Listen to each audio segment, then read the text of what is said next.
Di era digital, banyak platform jual beli yang menerapkan berbagai strategi penjualan untuk menarik pembeli.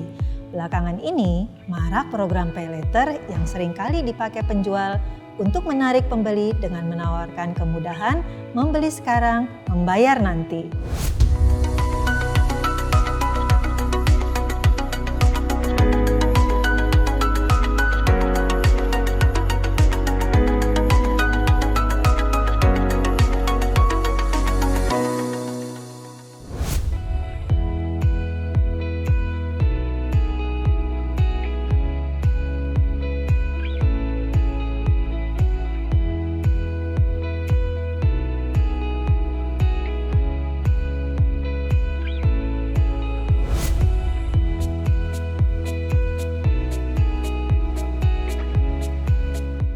Sebagai konsumen di era digital, kita harus jeli melihat tawaran dari penjual mana yang paling menguntungkan. Tentu saja harus mempertimbangkan berbagai hal, salah satunya bunga dari penyedia layanan keuangan.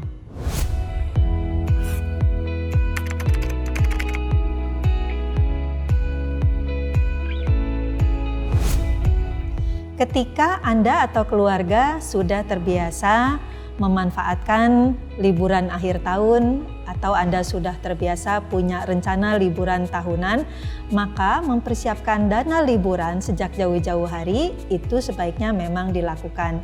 Anda bisa memanfaatkan program Pay Now, Stay Later atau Fly Later sehingga rencana liburan Anda benar-benar bisa berjalan. Jika Anda menunggu sampai last minute, biasanya waktu liburan adalah waktu favorit kebanyakan orang, sehingga banyak tiket atau tempat-tempat liburan, tempat-tempat penginapan yang sudah penuh di booking. Memanfaatkan program Pay Now, Stay Later atau Fly Later juga biasanya memberikan berbagai potongan harga atau diskon. Nah, karena dana liburan ini sudah masuk dalam anggaran belanja Anda, berarti memang sudah Anda alokasikan uangnya dari penghasilan Anda. Dengan demikian, jika perencanaannya seperti itu, maka dia tidak akan mengganggu pos-pos pengeluaran yang lain. Nah, jika sudah direncanakan atau sudah dialokasikan, tinggal sekarang kita mencari cara bagaimana menghemat pengeluaran biaya liburan dari anggaran yang sudah kita tetapkan itu tadi. Nah, memanfaatkan program Pay Now, Stay Later atau Fly Later bisa menjadi cara untuk menghemat dana liburan Anda.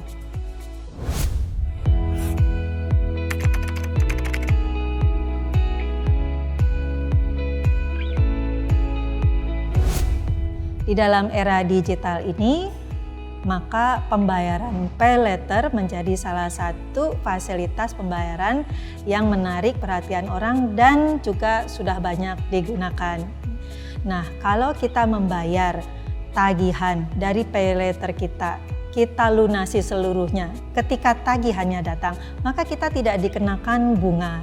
Namun kalau kita cicil 3 bulan, 6 bulan, atau sampai 12 bulan, maka kita akan dikenakan bunga. Yang perlu Anda tahu bahwa setiap program pay later itu punya kebijakan masing-masing. Ada program pay later dari suatu dompet digital atau yang bekerja sama dengan marketplace tertentu, dia mengenakan bunga. Tapi ada juga program pay later yang tidak mengenakan bunga.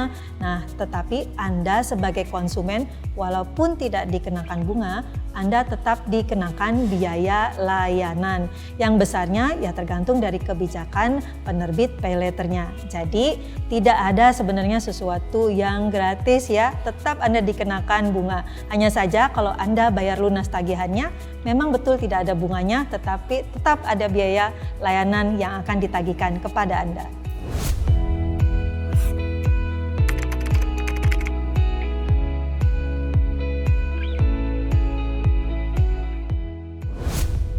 Kalau kita pikirkan ya dari sisi konsumen, wah kalau saya bayar lunas terus, memang saya menjadi lebih disiplin sih dalam keuangan saya. Tetapi kita suka berpikir juga ya, lalu apa untungnya buat penyedia pay later kalau saya bayar tagihan saya lunas semuanya, nggak ada bunganya dong. Betul. Dari sisi Anda memang itu bisa menjadi cara mendisiplinkan berbagai pengeluaran Anda ya. Tapi Anda harus ingat loh, ketika Anda menggunakan pay later, coba deh Anda perhatikan tagihannya. Itu tidak hanya biaya bunga, tapi ada juga biaya layanan.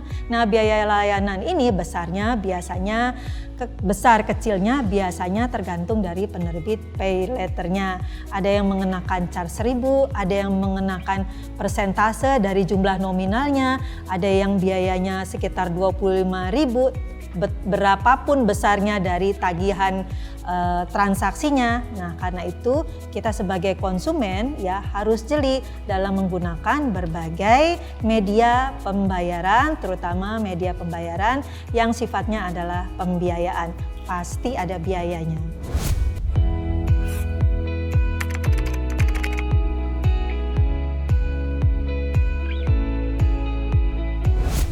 Pembelian kendaraan baik motor atau mobil itu mengharuskan Anda untuk membayar dalam sejumlah besar, mulai dari belasan juta sampai ratusan juta ya kalau kita membeli kendaraan.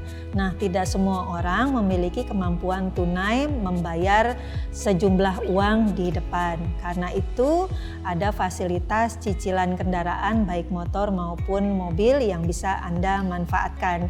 Ada baiknya memang ketika Anda memiliki dananya, maka pembelian kendaraan dengan cash itu lebih baik karena tidak menimbulkan kewajiban hutang kepada Anda. Lagi pula harga kendaraan baik motor maupun mobil, dia nilainya akan turun terus sejalan dengan nilai pakainya. Berbeda kalau Anda membeli rumah, nilai rumah dia akan naik terus. Nah, karena itu ketika kita membeli kendaraan dengan cicilan, maka diusahakan agar cicilannya tidak terlalu panjang. Sebab bunga cicilan kendaraan memang lebih besar daripada bunga cicilan rumah. Walaupun begitu, tidak ada salahnya jika Anda memang memiliki keterbatasan dana, tetapi memiliki kebutuhan untuk kendaraan, maka mengambil program cicilan kendaraan bisa menjadi solusi untuk Anda.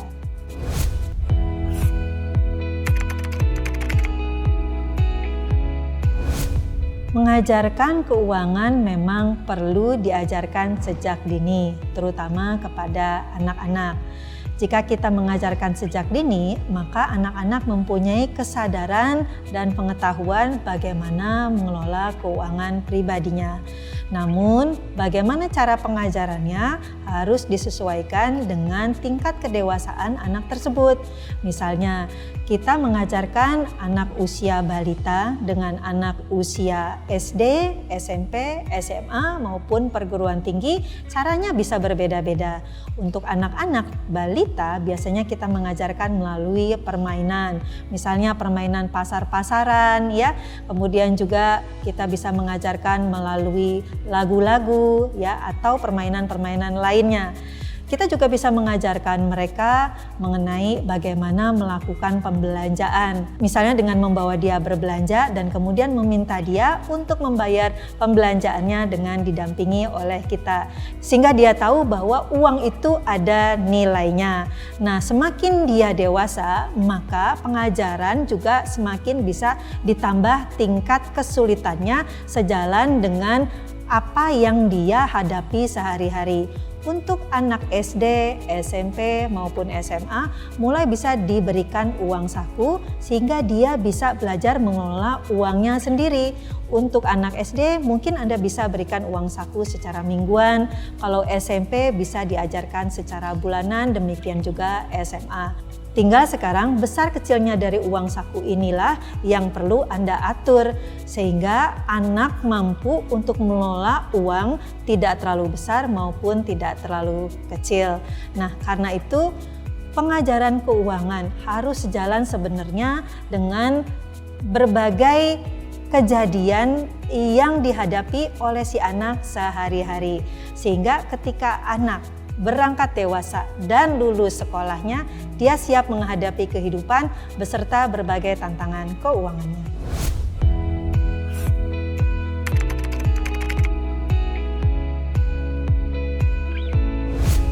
Kartu kredit sebenarnya hanya bisa dipakai oleh mereka yang sudah punya penghasilan.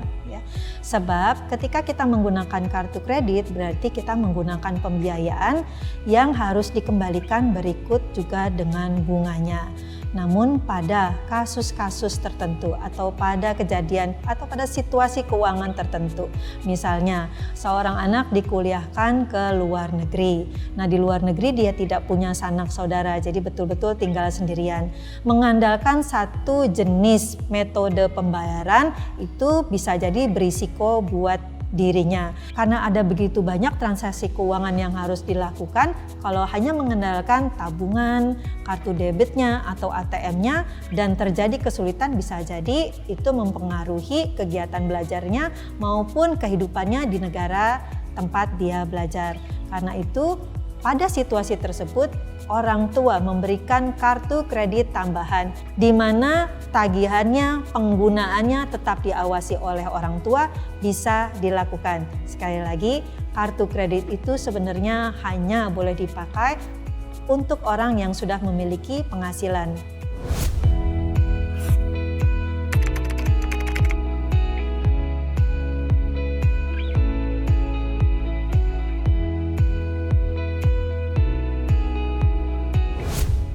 Kebijakan pengenaan bunga dalam kartu kredit bisa jadi berbeda-beda untuk setiap penerbit kartu kredit. Namun pada umumnya jika kita melunasi semua total tagihan kita, maka tagihan tersebut tidak dibungakan. Contohnya, kita berbelanja 500.000, kemudian ketika tagihan datang kita lunasi semuanya 500.000, maka tagihan tersebut kan sebenarnya tidak ada bunganya. Namun jika kita cicil 2-3 kali atau 2 atau 3 bulan ke depan, maka yang 500.000 dari transaksi kita itu sisanya akan terus dibungakan. Mengenai mengapa tingkat bunga kartu kredit pada tenor yang berbeda 3 bulan, 6 bulan atau 12 bulan dikenakan lebih mahal, mungkin ini terkait dengan risiko dari kelancaran pembayaran kartu kreditnya atau kelancaran dari pembayaran tagihannya. Semakin lama dicicil maka akan semakin berisiko untuk tidak dibayar. Ya, karena bagaimanapun juga sebenarnya kalau kita punya tagihan konsumtif maka yang terbaik adalah dibayar lunas. Kalau kita menunda-nunda pembayarannya berarti sebenarnya itu indikasi ketidakmampuan kita untuk melunasi sekaligus. Padahal sebenarnya transaksi dengan kartu kredit pada umumnya adalah berkisar pada kegiatan konsumtif, di mana pada dasarnya ketika kita menunda-nunda untuk melakukan pelunasan, maka kita pada masa sebelum membayar tersebut mulai tergoda untuk menambah pembelanjaan kita karena masih berasa ada sisa limit kartu kredit yang bisa digunakan. Nah, itu sudah indikasi sebenarnya Anda kurang baik dalam mengelola kebiasaan Anda berbelanja. Itulah mungkin sebabnya mengapa bunga kartu kredit semakin lama Anda tunda masa pembayarannya dia jadi semakin mahal.